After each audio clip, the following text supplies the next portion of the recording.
How many of you feel that today we need civil discourse more than ever? Like the ability to talk to one another.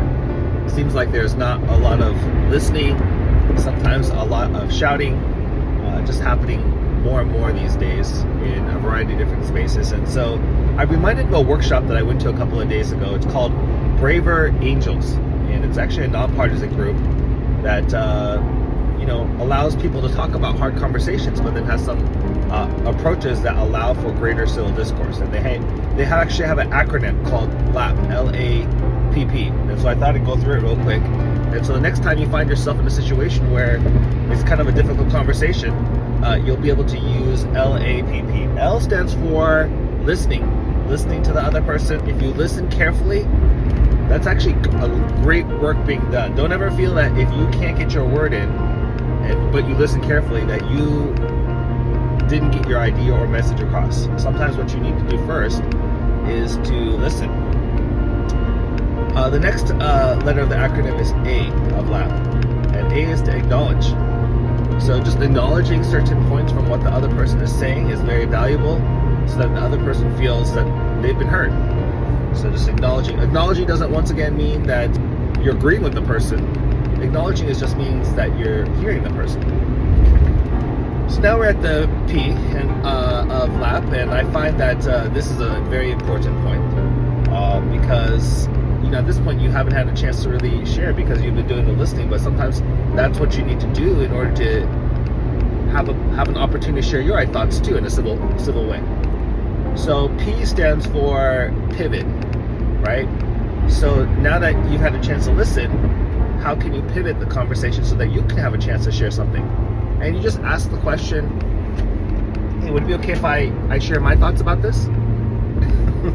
So after listening very thoughtfully and civilly, most people I think would be open to you having a chance to share your thoughts as well, because you've done it first. Oftentimes what's happened is the other person's talking, we're thinking about the next argument, we're interrupting each other, right? So listening carefully and then having a moment to speak, and then asking for it.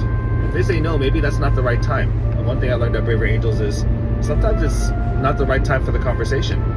And if you feel like it's kind of an unsafe, unproductive environment, it might be better just to not have that conversation at that time, in that space. And the last P is to share your perspective. And these are my thoughts on this, and just giving your opinion on whatever perspective it is. Once again, not in a mean way. It's just sharing your perspective, sharing your thoughts, sharing your opinion. And after you listen very civilly, and after you've acknowledged the other person, how they might be feeling, and after you have asked them if they could also listen, oftentimes they're more open to then hearing your perspective. And after they heard your perspective, they're more inclined to maybe consider it as well, because oftentimes what's happening is we're in echo chambers where we're listening to the same perspective over and over and over, and it's just amplifying whatever feeling or discontent that's in our hearts. So that last P of sharing your perspective allows a different idea to happen. And actually, oftentimes in a perspective, even in myself, when I'm listening to another person's perspective, I find that very helpful for myself, because sometimes maybe I don't have the solution either, and in listening to both perspectives, it allows you to get a little closer to what the actual solution needs to be. So next time you find yourself having a conversation with another person, it's very easy to want to debate. I definitely understand the temptation for that, but maybe there's an opportunity then to take a pause and take a lap, maybe. Listen, acknowledge, pivot, and share your perspective. And afterwards, maybe not only will you have understood the other perspective and they have understood your perspective, which would have been the win, but oftentimes it's hard to get upset at somebody more if you have a close relationship. And so sometimes through this discourse, you end up forming a stronger connection. It's not just the idea that you disagree with, but you're also connecting it to the person. And sometimes that helps us have a little bit more compassion at times if we've gone through the process. So next time you have a difficult conversation, I encourage you to try and take a lap. This is Dr. Jeff signing out.